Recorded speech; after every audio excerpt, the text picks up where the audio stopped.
Good morning, I'm Guanhong from Purdue University. I'm going to present our paper titled High-Level Black Box Universal Adversarial Patch Attack. So the previous presenter has introduced the adversarial patch attack. Here we have three adjectives on it: hard label, black box, and then universal. So what are they? Let's get into it right away. So let me first quickly go through the adversarial patch attack with you. Given an input image, we want to craft some kind of patch pattern. When adding it on the image, the neural network model will misclassify it to a target label with high confidence. The confidence here means how confident a model is to predict in predicting the label. It ranges from 0 to 1. So the first adjective in our paper title, universal, means the patch trigger works for all the inputs. Here, the images of fish, dog, and turtle will all be misclassified by the model to the target label bird.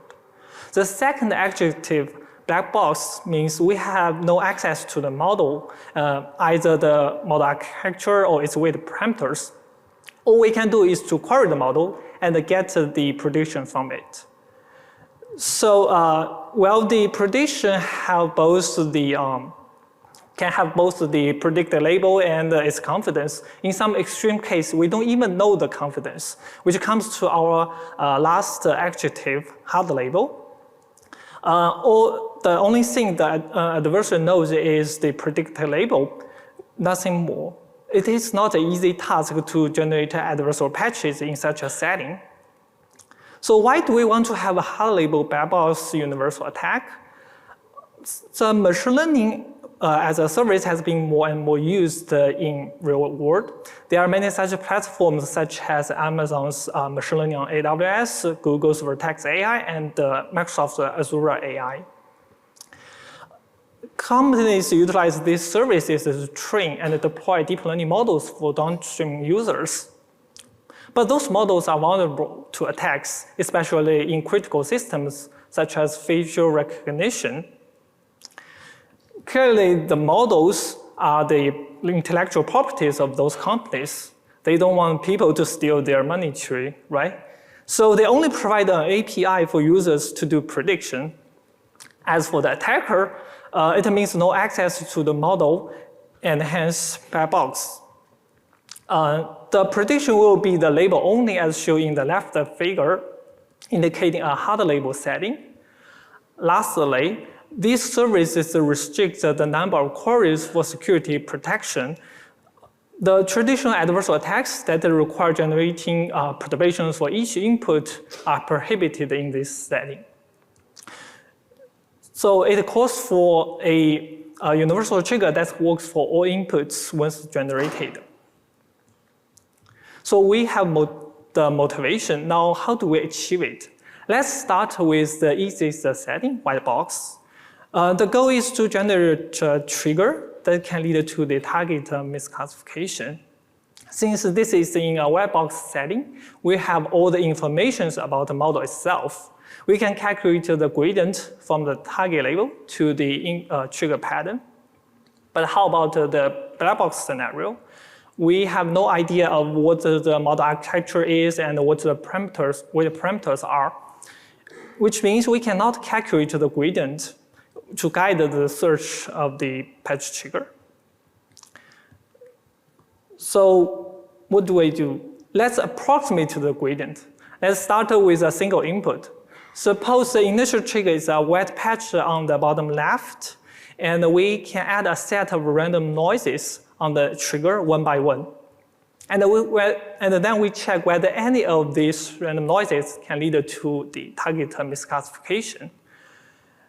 The gradient is then estimated based on these noises. Here is an illustration of how to get the gradient. Suppose the blue region is the dog class, and the red region is the target class bird, and the triangle denotes the trigger added on the input. The goal is to move the triangle to the red region, meaning the trigger will cause the target misclassification. The arrows denote how the random noises affect the prediction. We can see here that the triangle will still be in the blue region as the moving towards those directions will not cause the target misclassification. We hence use the opposite direction for those noises. The red arrow is the aggregated direction for these noises for mutating the trigger, which will lead to the target prediction.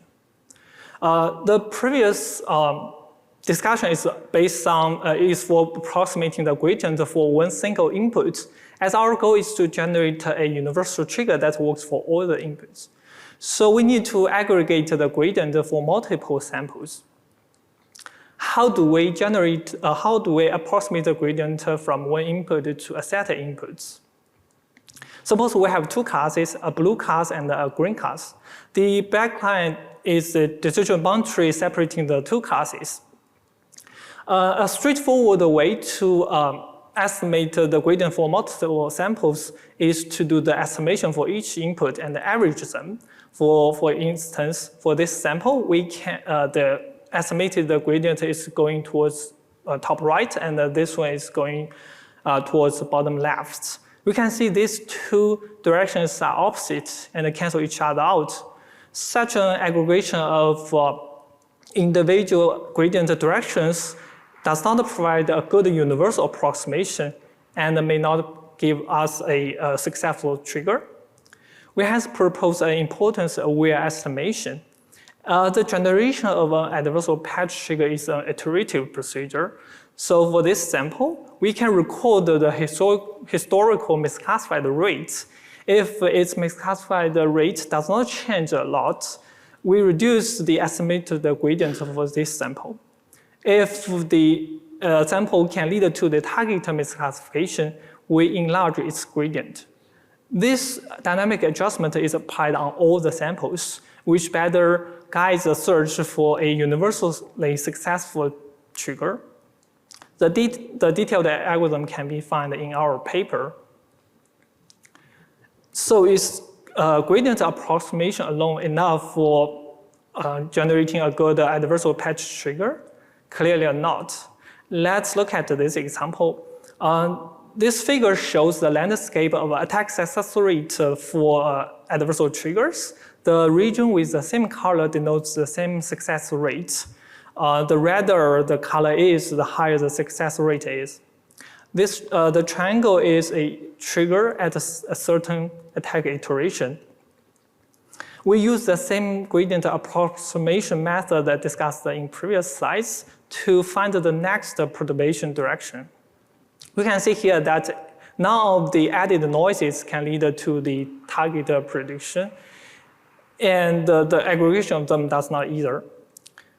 We may say that we can change the magnitude of the added noises. However, it is very hard to determine the magnitude. It can easily overshoot if not chosen properly. As there is a limited number of queries during black box attack, we cannot excessively try different noises. So what do we do? Well, history is always instructive.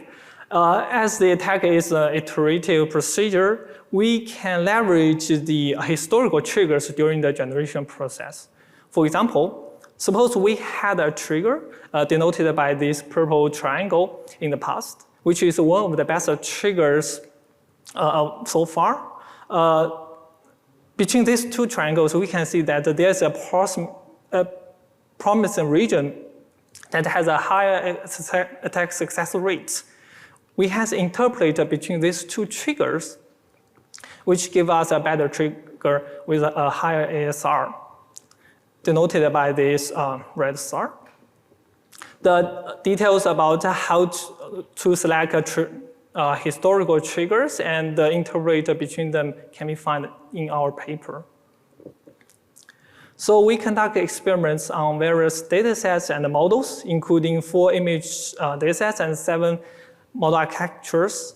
Besides the local models, we also test our attack on 2 commercial services, including Microsoft Azure and Clarify. We consider several baselines, including 3 hard-label black box adversarial attacks and 3 soft-label black box attacks. They are all adapted to our setting. To assess the attack performance, We generate an adversarial patch trigger for each pair of classes in the model. We use a patch size of 7 by 7. The default number of queries is 50,000. We then count the number of class pairs that have an attack success rate above a certain threshold. This figure shows the results. The x-axis denotes the ASR threshold, and the y-axis is the number of class pairs. We can see that many baseline attacks fail to find successful triggers with ASR higher than 90%. Our attack has 7 triggers. For a threshold of 50% ASR, our attack can find 25 successful triggers, which is almost 3 times of that by the best baseline. For online commercial services, we consider this too. We upload the data to those platforms and use them to train the model. The model will not deploy to avoid posing a real-world threat. During attack, we use the prediction APIs provided by these services to query the model. We have no idea about the model architecture and the model weights. We reduce the number of queries to 240. For 10 pairs, our attack achieves 74% ASR, which is more than 14% higher than baseline HSJ. We consider 3 countermeasures against our attack. The first one is certifiable defense patch cleanser. It only has 0.17% detection accuracy. The second one is query-based defense backlight. The detection accuracy for this defense is only 0.2%. The last one is universal adversarial patch detection, and the average detection accuracy by this defense is 50%. Overall, they all fail to defend against our attack. Due to time limit, I will skip the related work. To sum up, we propose a novel hard-label black box universal adversarial patch attack, which has more than twice high-ASR triggers than 8 baselines. We successfully attacked 2 commercial services with 74% ASR. And our attack also bypasses 3 state-of-the-art defenses. Thank you. I'm happy to take any questions.